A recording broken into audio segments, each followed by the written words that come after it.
Hello tout le monde, on se retrouve aujourd'hui pour un nouveau bilan lecture. J'ai lu pas mal ces 2 derniers jours et j'ai beaucoup de choses à vous présenter. Je vais pouvoir vous montrer ça de suite. On commence avec les tomes 3 à 7 de Green Mechanic. J'avais lu les 2 premiers tomes il y a un moment maintenant et ça avait plutôt piqué ma curiosité, donc j'avais envie de continuer. Assez étonnant que j'apprécie cette série parce que on est sur 2 thèmes que normalement je n'aime pas du tout, c'est-à-dire le post-apocalyptique et tout ce qui est robot, méca, etc. Et pourtant Green Mechanic est une très bonne surprise pour moi.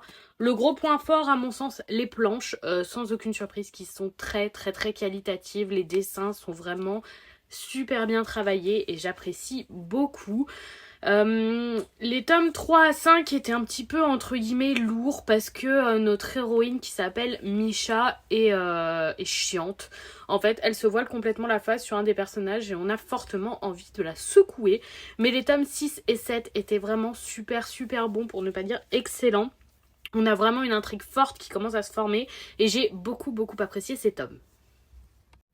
On continue avec les tomes 5 à 7 de A Couple of Cuckoos. Donc pour ma part, c'était pas une totale découverte parce que les tomes 5 et 6 se passaient encore avec ce qu'on a déjà eu adapté en animé. Donc pour ma part, j'ai déjà regardé la saison 1 sur Crunchyroll. Donc je me concentrerai surtout sur le tome 7 où à peu près un peu plus de la moitié du tome 7, on commence à découvrir des choses inédites qui ne sont pas dans l'animé. Écoutez, j'aime beaucoup ce harem, surtout grâce à son humour et ses personnages qui sont attachants. Je pense que je vois un peu venir gros, comme la plupart des harems, la prétendante qui va être choisie finalement par Nagi, donc notre personnage masculin.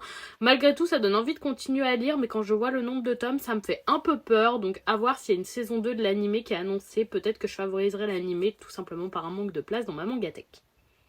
Chez Kana ensuite, j'ai lu les tomes 12 et 13 de Mission Yozakura Family. Pour ces tomes-là, il y a du très bon et du dommage. Mission Yozakura Family, c'est une très bonne série. L'intrigue, en plus de ce nouvel arc autour de la première chef de la famille, est vraiment hyper prenante. Et en même temps, je sais pas pourquoi, l'auteur se sent entre guillemets obligé, dans la moitié du tome, de nous faire des espèces d'arcs filler, slice of life, pas intéressant en fait, de la vie de la famille Yozakura ou de certains des personnages, mais ce n'est pas intéressant, c'est pas ce que je recherche. On a une intrigue pleine d'action dynamique et là, paf, on nous casse le rythme avec des chapitres filler. Donc je pense que je ne vais pas continuer ce titre, malheureusement, ces chapitres filler prenant beaucoup trop de place dans cette histoire. Il y aura un animé en 2024 en espérant qu'il y ait moins de filler, même si en général les animés en plus, il y en a plus. Je le regarderai, mais en tout cas, j'arrête ma lecture. Chez Taifu, j'ai lu Let's Be Together Night and Day, donc la suite de Let's Be Together et le préquel de Let's Be a Family, mais qui est déjà sorti. Pour ma part, j'ai lu tous les titres autour de Let's Be Together, Let's Be a Family, enfin vous avez compris. C'est le premier et avant-dernier tome. Comme d'habitude, j'ai beaucoup aimé. C'est un yaoi plein de douceur, une relation d'amis d'enfance très mignonne, très agréable. Les personnages sont attachants. J'ai passé un très bon moment de lecture. On reste sur de la romance entre guillemets plutôt banale et pour autant j'apprécie beaucoup. La force c'est vraiment sur les personnages, les dessins sont beaux, c'est agréable à lire. C'est un très bon yaoi. Pour ma part, j'en lis de moins en moins et j'en commence très peu de nouveau, mais en tout cas celui-là est une valeur sûre. Chez Komiku, j'ai lu les tomes 2 à 5, donc la fin de la série de Dahlia, artisane magicienne, et quelle descente pour ce titre. Le premier tome était hyper accrocheur, on avait une jeune femme qui développait son entreprise petit à petit, en même temps une histoire de tromperie, d'annulation de fiançailles et de mariage, etc. Le titre était ultra prometteur, plus les tomes ont passé, plus ils ont été slice of life, mais surtout plats, et il ne s'y passait vraiment pas grand chose, pour pas dire que la lecture était longue. Dans le tome 4, il y a des conseils pour les jeunes entrepreneurs que je vous recommande de ne pas suivre. Il y a énormément de bêtises écrites dans ce titre et je retiendrai surtout les bêtises écrites sur l'eczéma. N'importe quoi a été dit dans ce tome, comme quoi l'eczéma est contagieux, etc. En ayant moi-même, c'est absolument faux. Je vois pas comment ça a pu passer à l'édito au Japon. C'est globalement une déception pour ce titre. La fin ne m'a pas satisfaite non plus.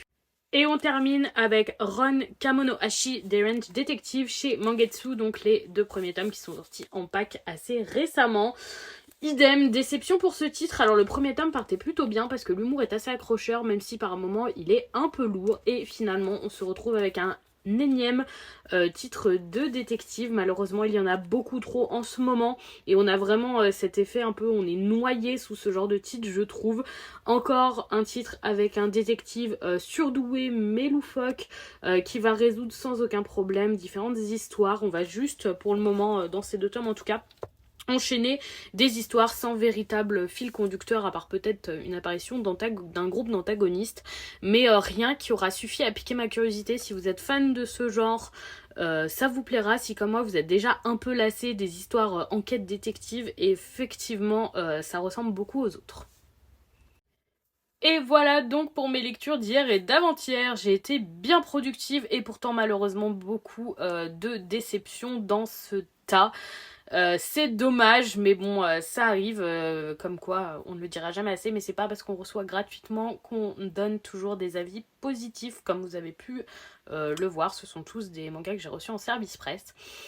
Voilà, bon, en tout cas, il y a quand même des bons titres, même s'il y a eu des déceptions et des grosses déceptions.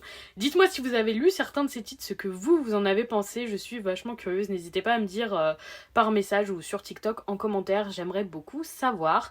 Et en attendant, je vous souhaite une bonne soirée et je vous fais des bisous tout le monde.